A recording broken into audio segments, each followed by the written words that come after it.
Bom dia, irmãos. Vamos nos achegando aqui, nos assentando, nos posicionando para adorarmos ao nosso Deus nessa manhã. Queridos, avisos breves aqui. Primeiro eu quero que todo mundo olhe para trás. Não, vocês olhem para frente. Vocês olhem para trás. Olha lá atrás, gente, olha lá. Olha que legal, ó. Não está funcionando ainda, calma. Mas já estamos vendo, né, as instalações ali. Tá bom? A Rio falou aqui que psicologicamente está mais fresco, né? Mas hoje está menos sol mesmo, né? Eu falei para a Cris essa semana que Deus foi tão bonzinho com a gente que deu um verão mais ameno esse ano, né? Para dar para esperar. Mas aí, gente, graças a Deus estamos aí nesse processo aí, tá bom? Mais avisos, queridos. Culto da família, sábado agora, 28 de fevereiro. Eu estarei sem família, como é que eu faço? Eu estou sem família. Eu vou trazer minha irmã, eu vou pegar minha irmã e falar, vamos no culto da família comigo. A Nath vai... Meus irmãos, deixa eu já dizer aqui, a Nath está viajando, vai ficar uns domingos sem vir, tá? Mas não aconteceu nada com ela não, tá bom? Fiquem tranquilos. Qualquer coisa, manda uma mensagem de WhatsApp para ela aí, que ela tem acesso ao WhatsApp ainda. Mas dia 28, tá bom? Eu virei na fé de que os irmãos são a minha família, tá? Isso, vai ter trabalho com crianças, vai ter trabalho com adultos, tá? Não é um culto voltado só para casais, tá bom? É culto da família mesmo. Então venha e traga alguma coisa para a gente comer e beber, tá? Coisa para comer e beber é um lanchinho assim, né? Uma torta, um bolo, sei lá, um negócio assim, uns lanchinhos, sanduíche, sei lá, faz o que você quiser, tá? Mas que dê para o pessoal aí partilhar, tá bom? Precisa dar nome?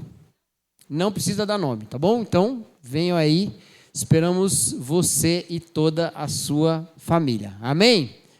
Muito bem. Eu tinha mais um aviso, não? Tenho. Não tem mais nenhum aí, né? Não, mas eu tenho mais um. Meus irmãos, eu quero desafiar os irmãos a se voluntariar para auxiliar o Ministério Infantil, tá? Porque nós estamos com algumas demandas no Ministério Infantil aí que exigirão mais pessoas, tá bom? E especialmente para apoio, tá?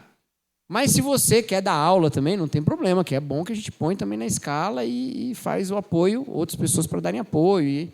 O importante é esse grupo aumentar, tá bom? Certo, Cris? Estou falando direito, né, Cris? Estou falando direito, né? Então, faça essa possibilidade. Veja, se você puder, e aí deixa eu explicar melhor o que significa para apoio.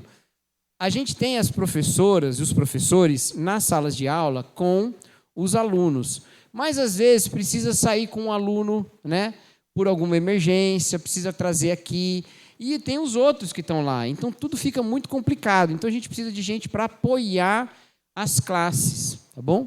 Então, se você puder, se voluntarie. E aí, às vezes você fala assim, eu vou poder uma vez no mês. Tudo bem, é bom, a gente coloca uma vez no mês ali, num domingo, numa escala, tá? A gente coloca na escala certinho, fica já claro. O Ministério Infantil tem a escala bem organizadinha, assim, é super detalhadinho. Então, se voluntaria aí para isso, tá bom? E aí as irmãs aí que lideram esse ministério vão te designando, certo? Amém? Lembrando que é uma necessidade principalmente para o culto da noite, tá? Por enquanto, esperamos ter essa necessidade também em algum momento para o culto da manhã, mas por enquanto a necessidade especialmente para o culto da noite. Então, se você tem mais a prática de vir no culto da manhã, saiba que é uma necessidade mais para o culto da noite, mas eu sei que os irmãos também não têm o culto predileto, né? Os irmãos costumam vir na manhã, na noite, né? Alguns de nós vêm nos dois, né? Então, mas é só para deixar claro que tem a ver com isso. Tá bom, meus queridos? Tudo bem? Vamos orar então? Senhor nosso Deus, que o Senhor, ó Pai, nos abençoe nessa manhã, que receba, ó Deus, a nossa adoração, as nossas petições e que fale conosco através da sua palavra. Em nome de Jesus Cristo que nós oramos. Amém. Bom dia, irmãos. Eu quero convidar você que pode a ficar de pé para nós começarmos o nosso tempo de louvor, do nosso culto da manhã.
Te louvar com segurança e com verdade. Que essa graça, Senhor, nos traga consolo, nos traga esperança. E obrigado também, Senhor, porque quando o Senhor sonda o nosso coração, apesar dos nossos caminhos maus, o Senhor também encontra, Pai, a Tua graça que nos alcançou e o Senhor vivendo em nós. Obrigado, Deus, porque a Tua fidelidade nos leva a lugares que sozinhos nós não chegaríamos. Obrigada porque a Tua fidelidade tem se feito presente dia após dia na nossa caminhada. E os olhos revelam que eu nada posso que não sou nada sem ti. Ó fiel Senhor, tudo sabes de mim, quando sondas meu coração, eis que tudo podes ver bem dentro de mim. Leva minha vida a uma só verdade, e quando me sondas, nada posso ocultar. Sei que a tua fidelidade leva minha vida mais além do que eu posso imaginar. Sei que não posso negar que os teus olhos sobre mim me enchem da tua paz.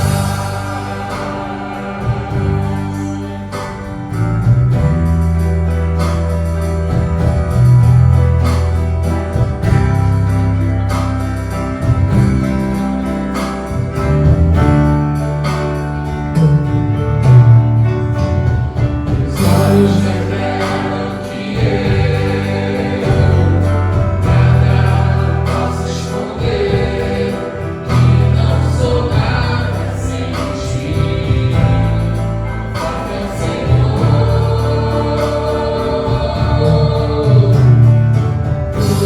tu sabes de mim, quando sondas meu coração, eis que tudo podes ver bem dentro de mim. Leva minha vida a uma só verdade, e quando me sondas, nada posso ocultar.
Obrigado, Senhor.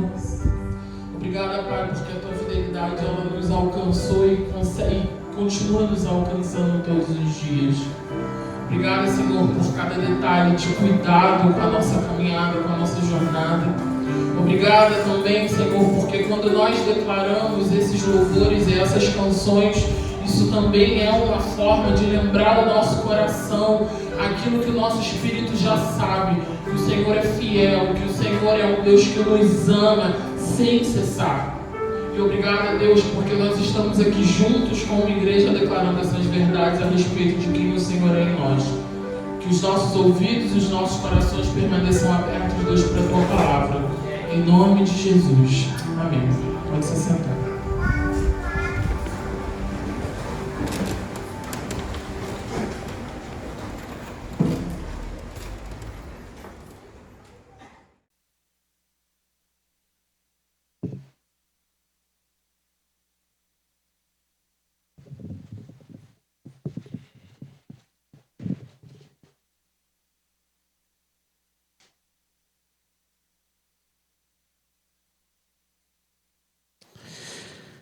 Amém. Irmãos, convido os irmãos a abrirem as suas Bíblias no Evangelho de João.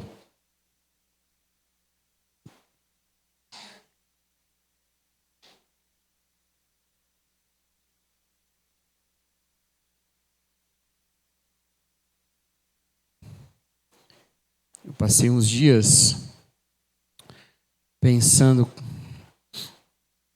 qual seria o nosso próximo tema, qual seria a nossa próxima série aqui pelas manhãs.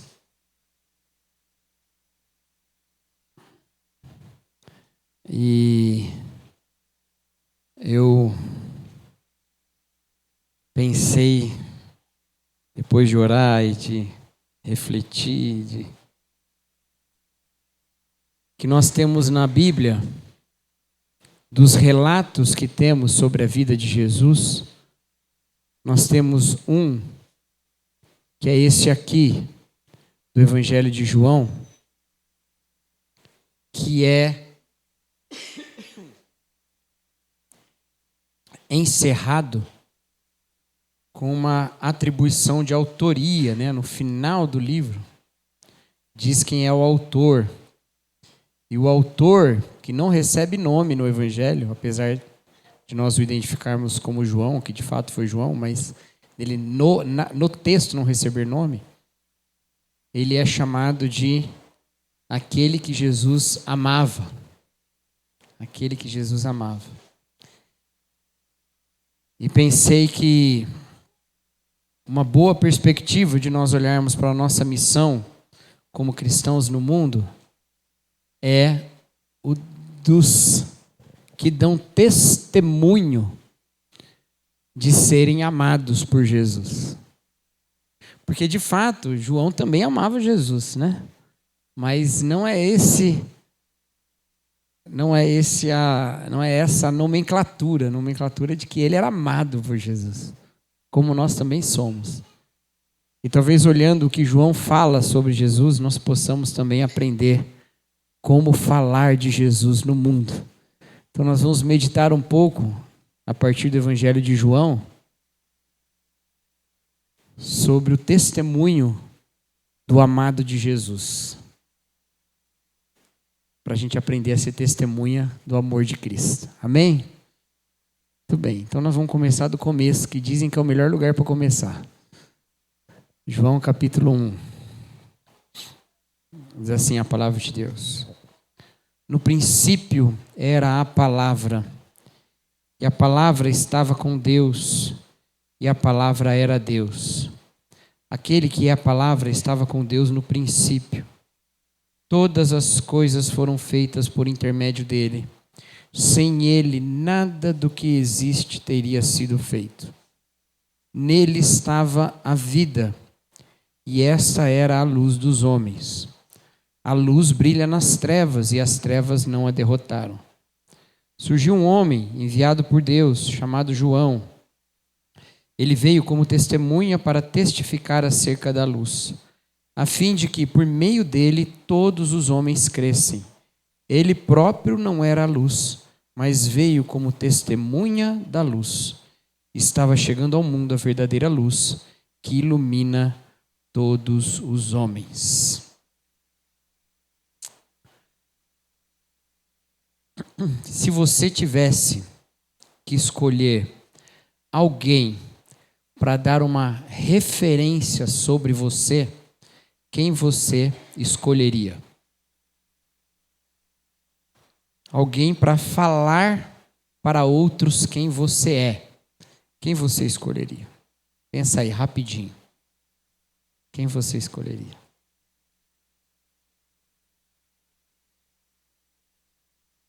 Esses dias eu recebi uma mensagem de uma amiga que está terminando o seu mestrado no exterior.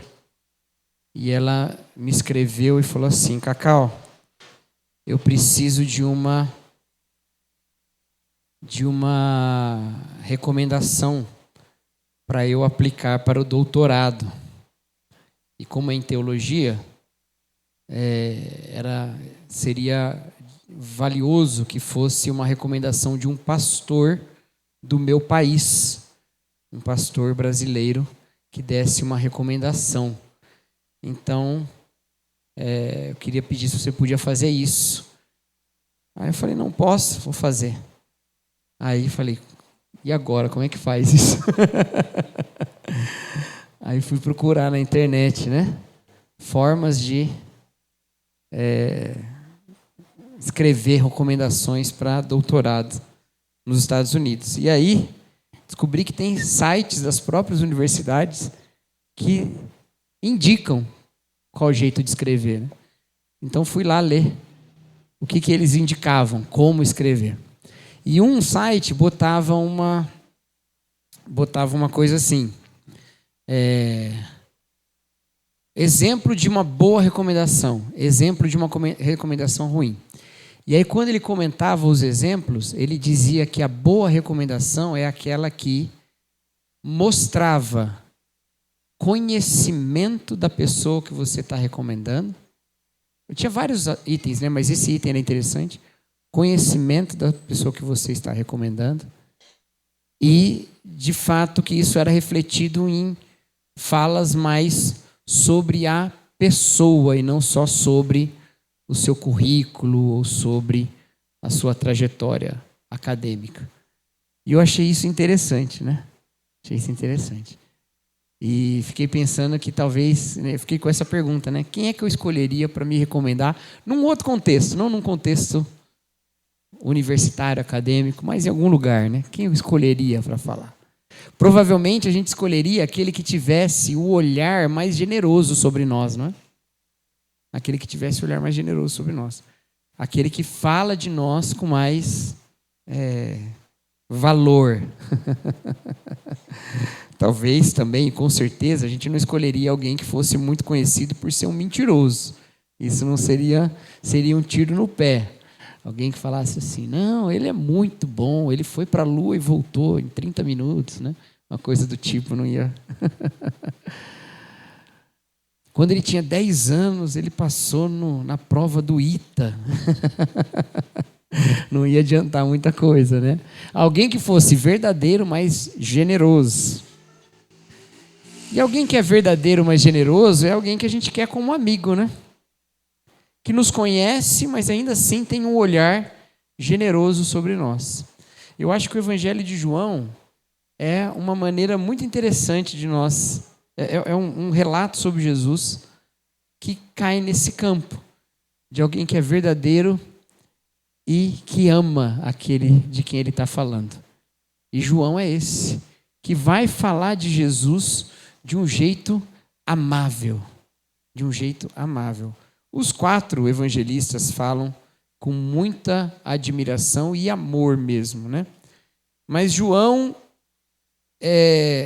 traz sempre esse aspecto, vamos dizer assim, do amor de Cristo e desse vínculo. Então, é isso que nós estamos vendo aqui.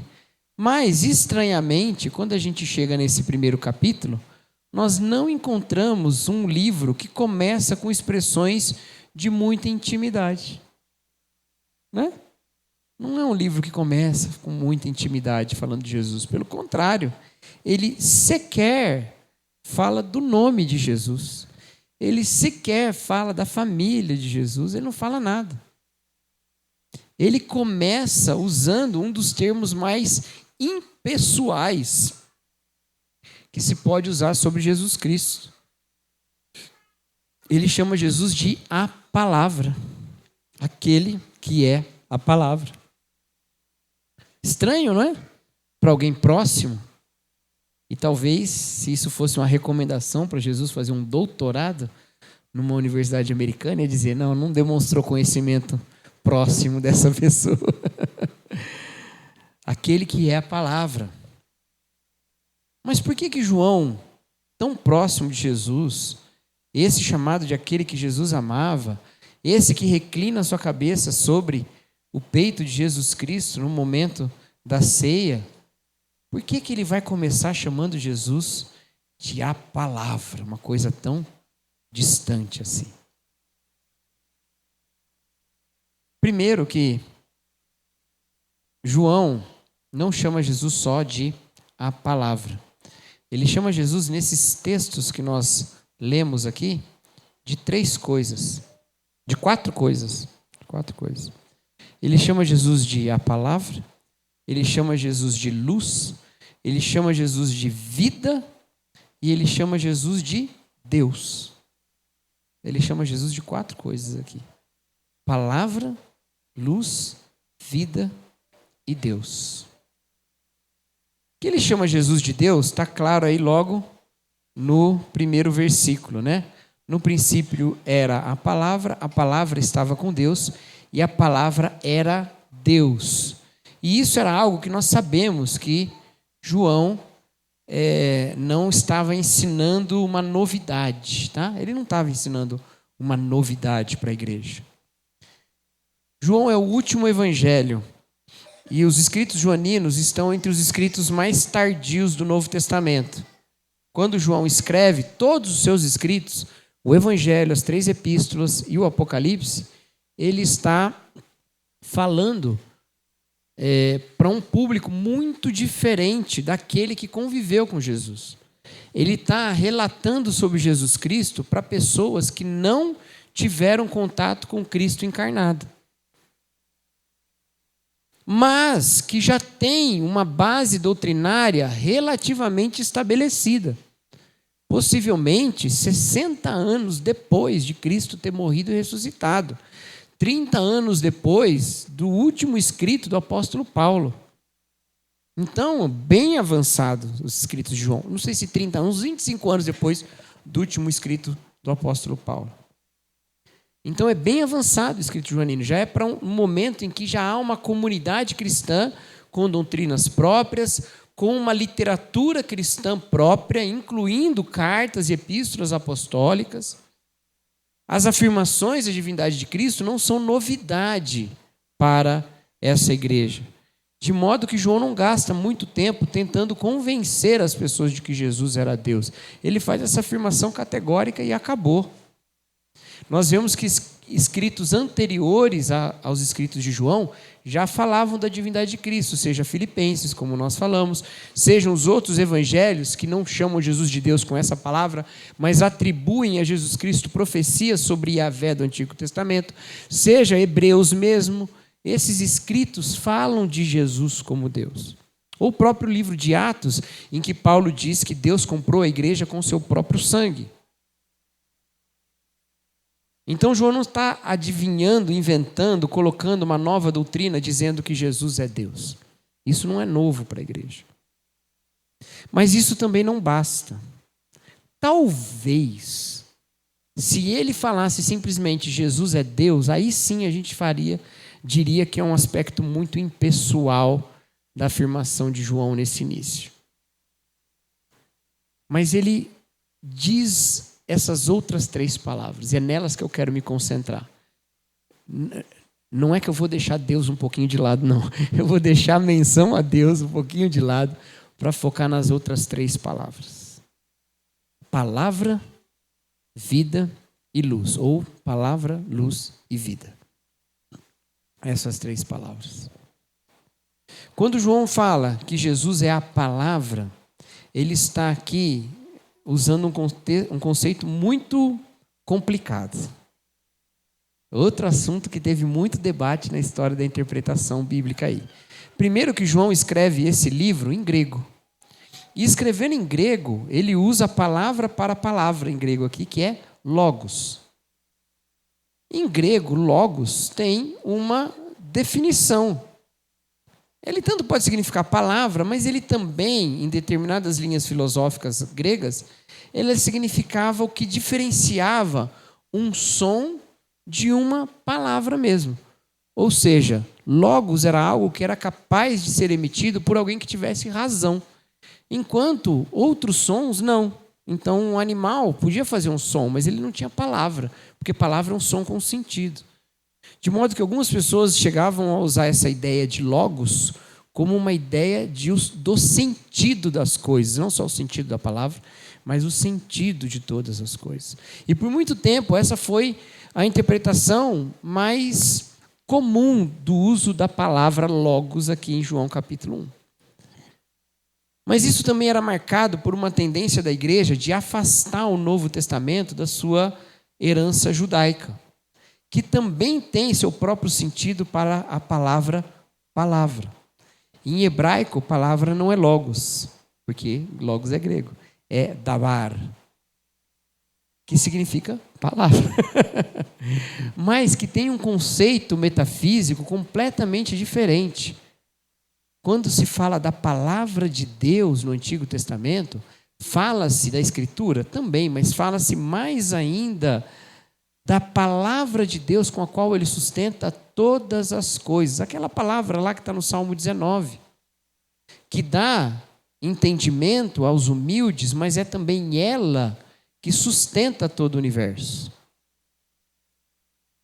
Então não é simplesmente a palavra no sentido filosófico, ela é a própria vontade de Deus, ela é a própria expressão de Deus. João está sendo mais grego ou mais hebraico aqui? Eu acho que ele está usando as duas coisas. Ele não seria o primeiro. Outros na história da filosofia e da religião fizeram essa conexão entre Deus e a filosofia grega, Deus judaico e a filosofia grega. Mas João faz isso de maneira muito original, apontando para Jesus. E aí você vai dizer, não, então ele está sendo ainda mais impessoal, ele está fazendo todo um debate teológico e filosófico sobre uma pessoa que ele conheceu pessoalmente. Mas é aqui que eu acho que entra o nosso plot twist. A questão é que Jesus Cristo é a palavra, porque Ele cria todas as coisas, é o que Ele fala aqui. Todas as coisas foram feitas por intermédio dEle, sem Ele nada do que existe teria sido feito. Mas é também porque sem Ele nada pode ser compreendido.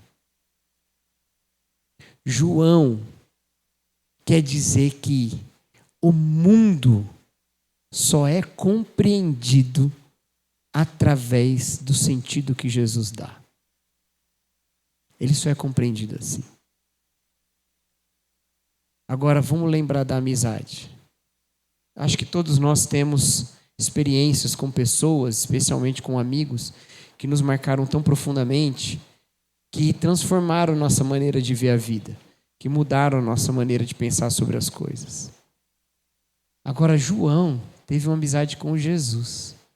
Quando ele vai falar da transformação que Jesus causa na vida dele para ele ver o mundo de maneira diferente, ele não vai dizer assim, aprendi com meu amigo Jesus que isso é assim.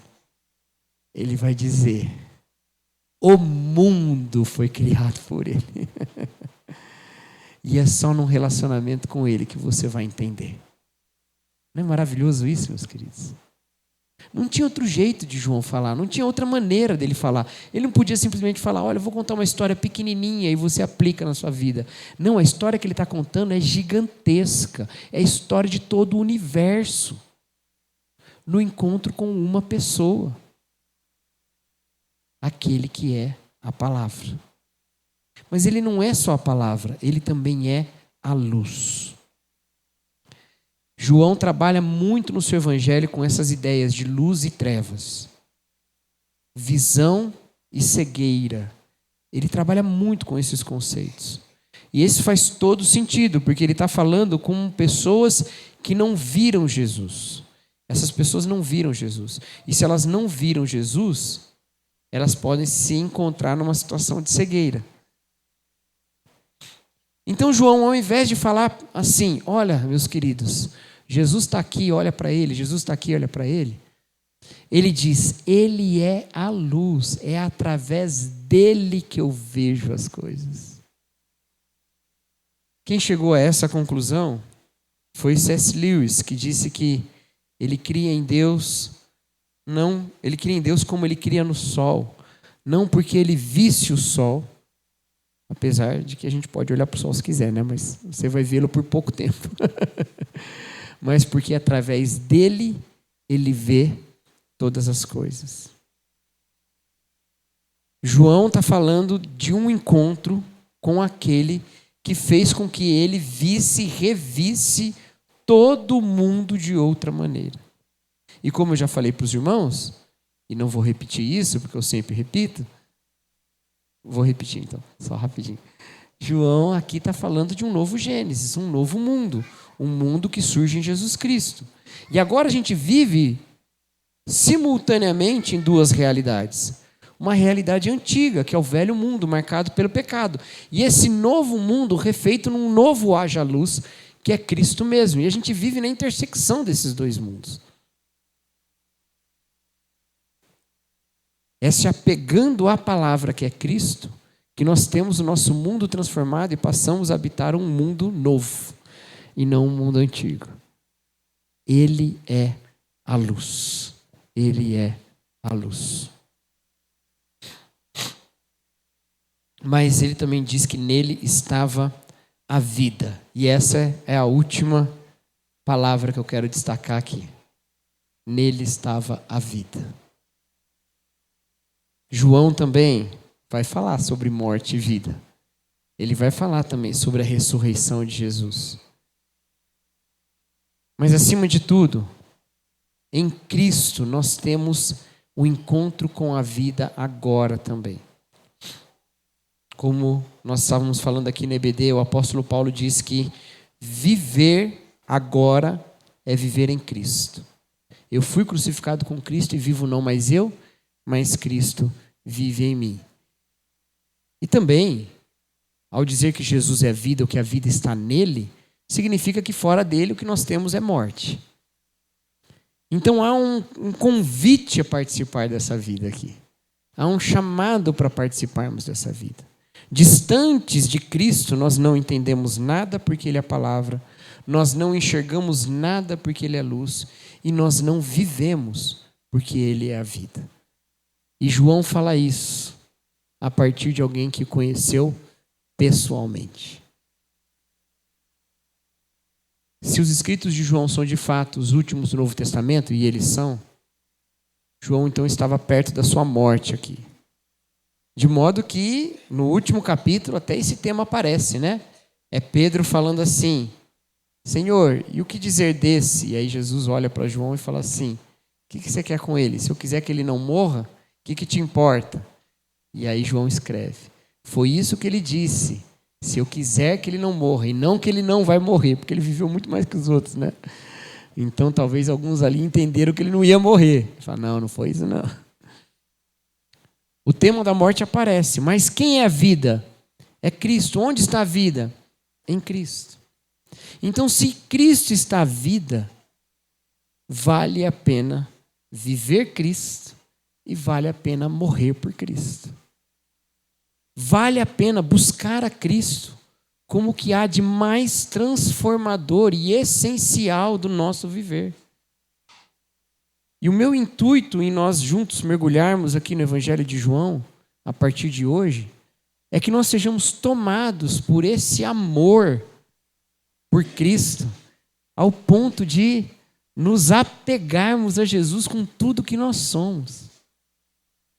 A relativizarmos os outros apegos a respeito de Jesus. O relativizar não é desapegar, mas é colocá-lo em relação ao apego que nós temos em Jesus.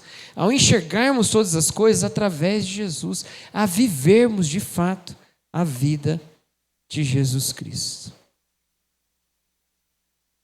Qualquer outra coisa é perda de tempo, meus irmãos. É perda de tempo. Qualquer outra coisa é perda de tempo. Jesus Cristo é a luz, é a vida, é a palavra, é Deus. Ele termina o texto que nós lemos dizendo, estava chegando ao mundo a verdadeira luz que ilumina todos os homens. Que sejamos abertos a essa luz. Que interpretemos toda a realidade a partir de Jesus Cristo. N.T. Wright escreveu uns anos atrás um livro que ficou com o título em português, Indicadores Fragmentados. Indicadores fragmentados. Em que ele tenta mostrar no mundo que nós vivemos elementos em que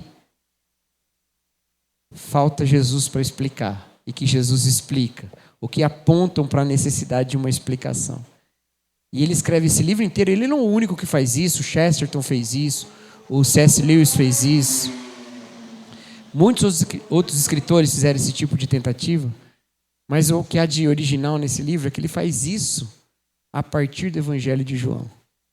Ele tenta só com o Evangelho de João mostrar como Jesus dá sentido ao mundo inteiro. E é isso que a gente vai tentar também nesses dias. Encontrar como Jesus dá sentido em todas as coisas. Porque Ele é a palavra, Ele é a luz, Ele é a vida. Amém? Vamos orar então, meus irmãos. Senhor nosso Deus, que o Senhor, ó Pai, nos abençoe e nos ensine a olhar para a vida através de Jesus Cristo. Que vivamos, ó Deus, pela sua bondade, pela sua vontade. Que vivamos, ó Deus, pelo seu amor. E que saibamos, ó Pai, ser testemunhas de Jesus Cristo como quem sabe que é amado por Ele. Essa é a nossa oração em nome de Jesus Cristo. Amém.